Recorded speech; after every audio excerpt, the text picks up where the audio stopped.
നമസ്കാരം.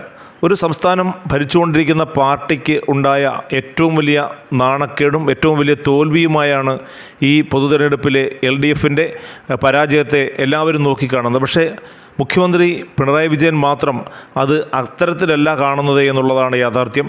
അദ്ദേഹം പലപ്പോഴും പറഞ്ഞത് ഈ പൊതു തെരഞ്ഞെടുപ്പ് പാർലമെൻറ്റിലേക്കുള്ള, അതായത് ഇന്ത്യ ആര് ഭരിക്കണം എന്നുള്ള തെരഞ്ഞെടുപ്പാണ്, അത് കേരള സർക്കാരിൻ്റെ ഭരണ വിലയിരുത്തലല്ല എന്ന് എപ്പോഴും പറഞ്ഞുകൊണ്ടിരിക്കുകയാണ്. പക്ഷേ ബാക്കി അദ്ദേഹത്തിനോടൊപ്പം നിൽക്കുന്ന ആളുകളൊക്കെ ഇതിനെതിരെ ശക്തമായി പ്രതികരിച്ചുകൊണ്ട് ഇപ്പോൾ രംഗത്ത് വരികയാണ് എന്നുള്ളതാണ് ഒരു യാഥാർത്ഥ്യം. കഴിഞ്ഞ ദിവസം P. ജയരാജൻ ഇതിനെതിരെ ശക്തമായ വിമർശനവുമായി വന്നിരുന്നു.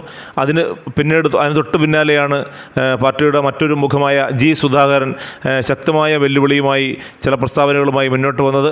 മോദി സർക്കാരിനെ കണ്ടുപിടിക്കണം, ഇവിടെ വികസന പ്രവർത്തനങ്ങളൊന്നും നടക്കുന്നില്ല, അതുമാത്രവുമല്ല ഭരണവിരുദ്ധ വികാരം ശരിക്കും അലയടിക്കുന്നുണ്ട് എന്നൊക്കെയായിരുന്നു G. സുധാകരൻ പറഞ്ഞത്.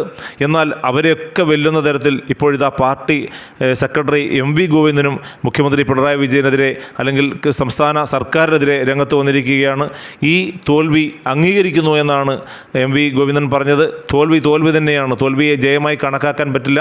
എന്തുകൊണ്ടാണ് പാർട്ടി ഇങ്ങനെ തോറ്റത് എന്നത് പഠിക്കണം, അത്തരത്തിലുള്ള ഒരു പഠനത്തിലേക്ക് പാർട്ടി നീങ്ങുകയാണ് എന്നാണ് MV ഗോവിന്ദൻ പറഞ്ഞത്. മാത്രവുമല്ല, ക്ഷേമ പെൻഷനുകളും അതുപോലെ തന്നെ സർക്കാർ ആനുകൂല്യങ്ങളും നിഷേധിച്ചത് ഒരു ഭരണവിരുദ്ധ വികാരമായി പ്രതിഫലിച്ചു. ഏറ്റവും അധികം സാധാരണക്കാർക്കിടയിലേക്ക് എത്തുന്ന ഒരു സ്കീമാണ് ക്ഷേമ പെൻഷനുകൾ. അത് 6-7 മാസമായിട്ട് കൊടുക്കാത്തത് തന്നെയാണ് ഏറ്റവും പ്രധാന കാരണം. ഇതിനു മുമ്പ് പിണറായിയുടെ ആദ്യ സർക്കാർ ഉണ്ടായിരുന്ന സമയത്ത് കൊടുത്ത ക്ഷേമ പെൻഷനുകളാണ് പിന്നീട് രണ്ടാം സർക്കാരിലേക്ക് എത്താനുള്ള വഴികാട്ടിയായി മാറിയത് എന്നും MV ജയരാജൻ പറയുന്നുണ്ട്. അങ്ങനെ എല്ലാ മേഖലകളിൽ നിന്നും CPIയും വിമർശനവുമായി രംഗത്ത് വന്നിട്ടുണ്ട്. അങ്ങനെ മിക്കവാറും നേതാക്കളൊക്കെയും ഈ മുഖ്യമന്ത്രിക്കെതിരെയും അതുപോലെ തന്നെ ഭരണവിരുദ്ധ വികാരത്തിന് എതിരെയും രംഗത്ത് വന്നുകൊണ്ടിരിക്കുകയാണ്.